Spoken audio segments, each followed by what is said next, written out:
Весь их день расписан. Направления самые разнообразные. Патриотическая раскачка, маркетинг проектов, продвижение через пиар-компании и ораторское искусство. В последнем около 40 человек учат красиво говорить и правильно вести себя на публике. Внешний вид начинается с ног и до головы.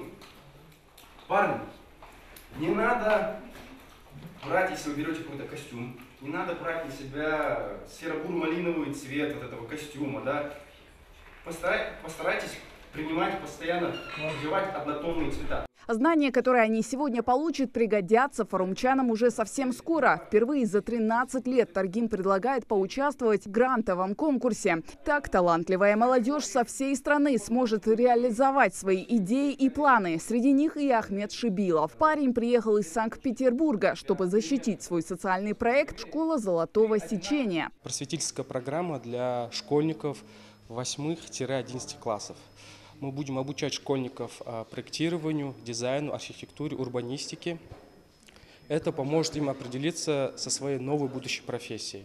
А еще в этом году форум поменял свою локацию. Вместо привычных джейрахских гор участников перенесли в обновленную базу отдыха «Мужичи». После образовательной программы ребят ждут турнир по мафии и мастер-класс от наших ремесленников. Они вовсю готовят рабочее место, пока форумчане просвещаются. Разнообразие у нас начинается с топорища.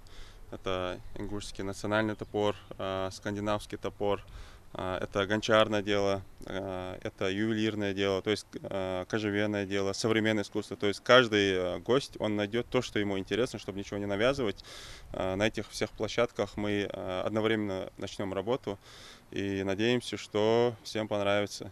Творчество, оно объединяет всегда. Форум Таргим – это не только площадка, где участники посещают мастер-классы, лекции, круглые столы. Здесь они обмениваются опытом между представителями активной молодежи и студенчества из самых разных регионов России. Знакомятся с передовыми практиками молодежных проектов. С каждым годом форум становится популярнее. В 2022 было подано свыше 900 заявок на участие.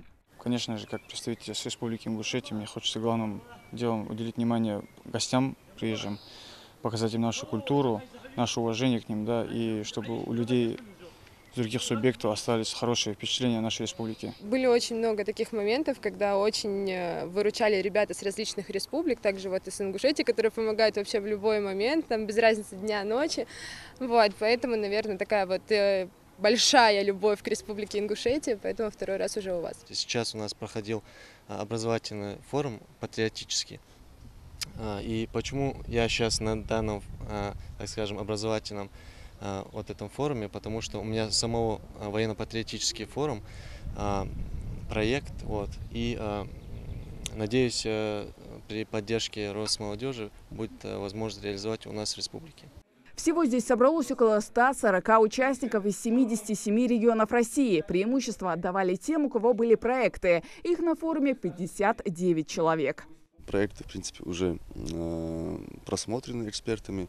Мы проводим с ними работу и уже ждем начала публичной защиты, чтобы уже выставлять официальные баллы и определять победителей. Инициативы, идеи интересные, креативные у ребят. Очень много людей вовлечено в этот конкурс. Сумма гранта до 500 тысяч.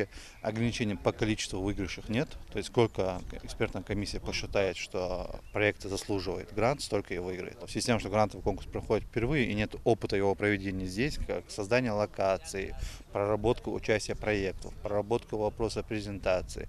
То есть орггруппа выполняла работу на 101%. Третий день участники проведут в Джейрахе. Там пройдет защита социальных проектов. Результаты грантового конкурса форумчане узнают в заключительный день Таргима 21 июня. Хава Газикова, Мухаммад Белакиев. Новости 24.